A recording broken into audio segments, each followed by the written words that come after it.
শিক্ষার্থীরা, আগামী বছর থেকে তোমাদের নবম দশম শ্রেণীর গ্রুপ সাবজেক্টের ক্লাসগুলো কোর্সটিকা ফর 9-10 এই চ্যানেলে প্রকাশ করা হবে। তাই নতুন ক্লাসগুলো যেন মিস না হয়ে যায়, এজন্য তোমরা এখনই কোর্সটিকা ফর 9-10 এই চ্যানেলটি সাবস্ক্রাইব করে রাখো। আসসালামু আলাইকুম প্রিয় শিক্ষার্থীরা, কোর্সটিকায় আজকে আমি তোমাদের সাথে আশা কবিতার গুরুত্বপূর্ণ বেশ কিছু এমসিকিউ নিয়ে আলোচনা করব, যেই এমসিকিউগুলো তোমাদের বার্ষিক পরীক্ষার জন্য সাজেশন হিসেবে আমি তৈরি করেছি। তোমরা ইতিমধ্যেই জেনেছ যে তোমাদের বার্ষিক পরীক্ষা যেটি ডিসেম্বর মাসে অনুষ্ঠিত হবে, সেই বার্ষিক পরীক্ষা কিন্তু বর্তমান কারিকুলামের যে মূল্যায়ন পদ্ধতি রয়েছে সেই মূল্যায়ন পদ্ধতিতে হবে না। সেখানে বিভিন্ন প্রশ্ন থাকবে, যেমন ছোট প্রশ্ন, বড় প্রশ্ন অর্থাৎ রচনামূলক প্রশ্ন, সংক্ষিপ্ত প্রশ্ন, এর পাশাপাশি থাকবে এমসিকিউ অর্থাৎ বহু নির্বাচনী প্রশ্ন। তো সেই বহু নির্বাচনী প্রশ্ন যেহেতু তোমরা এখন পর্যন্ত পড়োনি এবং নতুন কারিকুলামেও তোমরা খুব একটা বহু নির্বাচনী প্রশ্ন চর্চা করোনি, তাই তোমরা কিন্তু এই বহু নির্বাচনী প্রশ্নে খুব একটা দক্ষ নও। আর এজন্য তোমরা যেন এই বহু নির্বাচনী প্রশ্নে ভালো দক্ষতা অর্জন করতে পারো, সেই লক্ষ্যে আমি কোর্সটিকায় তোমাদের প্রত্যেকটি বিষয়ের উপরে বার্ষিক পরীক্ষার উপযোগী বেশ কিছু গুরুত্বপূর্ণ এমসিকিউ শেয়ার করব।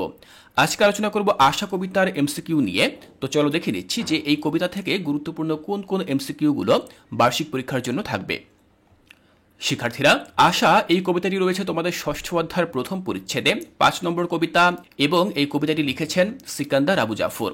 তো চলো দেখে নিচ্ছি কি কি এমসিকিউ রয়েছে। আমাদের প্রথম যে প্রশ্ন সেটি হচ্ছে, কবি সিকান্দার আবু জাফর কত সালে জন্মগ্রহণ করেন? তিনি 1919 সালে জন্মগ্রহণ করেন। দ্বিতীয় প্রশ্ন, কবি কোন জগতে হারিয়ে যেতে চান?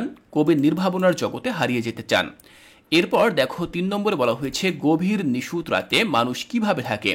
মানুষ নিশ্চিন্তে ঘুমিয়ে থাকে। পরবর্তী প্রশ্ন 4 নম্বরে বলা হয়েছে, কবির মতে কিসের দুর্ভাবনায় লোকের আয়ু কমায় না? দেখো, বিত্ত সুখের দুর্ভাবনায় লোকে আয়ু কমায় না। 5 বলা হয়েছে, তুচ্ছ নিয়ে তুষ্ট থাকে বলতে কবি কি বোঝাতে চেয়েছেন? দেখো, সামান্যতেই সন্তুষ্ট থাকা, এটি মূলত বোঝানো হয়েছে। 6 বলা হয়েছে, সারাদিনের পরিশ্রমেও লোকে কি খুঁজে পায় না?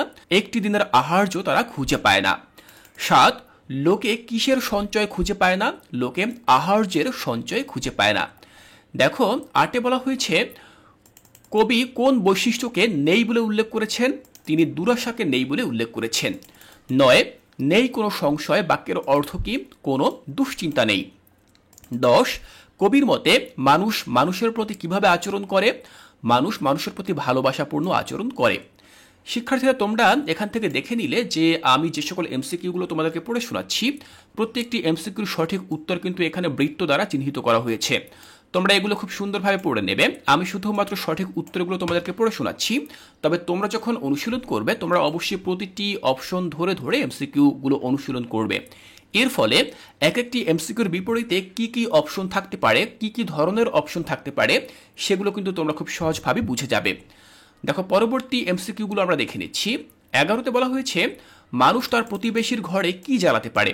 মানুষ আলো জ্বালাতে পারে। 12, প্রতিবেশীর আধার ঘরে বাক্যে কি বোঝানো হয়েছে? বাক্যে অন্ধকার ঘর বোঝানো হয়েছে। 13, কবি কোন জগতে কান্না হাসির অন্তরালে হারিয়ে যেতে চান?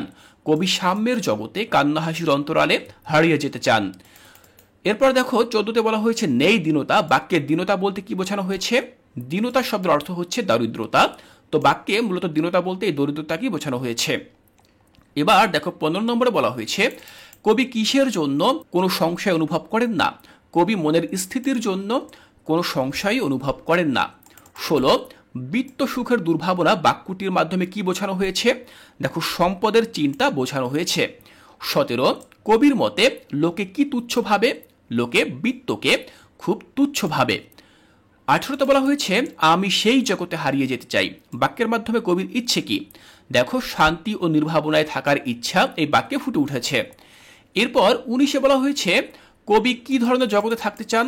কবি শান্তির জগতে থাকতে চান। 20, সারাদিনের পরিশ্রমেও বাক্যটির অর্থ কি? সারাদিন কাজ করেও ক্ষুধার্ত। 21, কবি যে জগতে থাকতে চান সেখানে কি নেই? সেখানে কোনো দুরাশা নেই। আমরা ইতিমধ্যেই 20টি এমসিকিউ দেখে নিলাম এবং সেগুলোর সঠিক উত্তর দেখে নিলাম। চলো পরবর্তী প্রশ্নগুলো আমরা দেখে নিচ্ছি। 22এ বলা হয়েছে, কবির দৃষ্টিতে কোন জিনিস মানুষকে সুখী করে না? দেখো, বিত্ত সম্পদ মানুষকে সুখী করে না। 23, কবি যে জগতে হারিয়ে যেতে চান সেখানে কি নেই? সেখানে কোনো সংশয় নেই। 24, কবি কোথায় মানুষের ভালোবাসার উদাহরণ খুঁজে পান? কবি প্রতিবেশীর আধার ঘরে আলো জ্বালানোয় মানুষের ভালোবাসার উদাহরণ খুঁজে পান। এরপর দেখো 25-এ বলা হয়েছে কবির স্বপ্নের জগতে মানুষ কিসের জন্য সংগ্রাম করে না? মৃত্যুর জন্য সংগ্রাম করে না। সবশেষ প্রশ্ন 26-এ বলা হয়েছে কবিতায় লোকে কি জমায় না? সোনা রূপা জমায় না।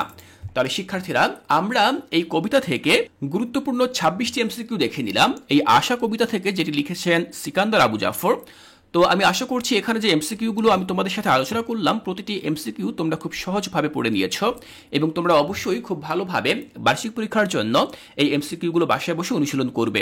শিক্ষার্থীরা, এর পরবর্তী ক্লাসে আমি তোমাদের বাংলা বই থেকে পরবর্তী যে কবিতা রয়েছে ছাড়পত্র, সেই ছাড়পত্র কবিতার গুরুত্বপূর্ণ বেশ কিছু এমসিকিউ নিয়ে আলোচনা করব।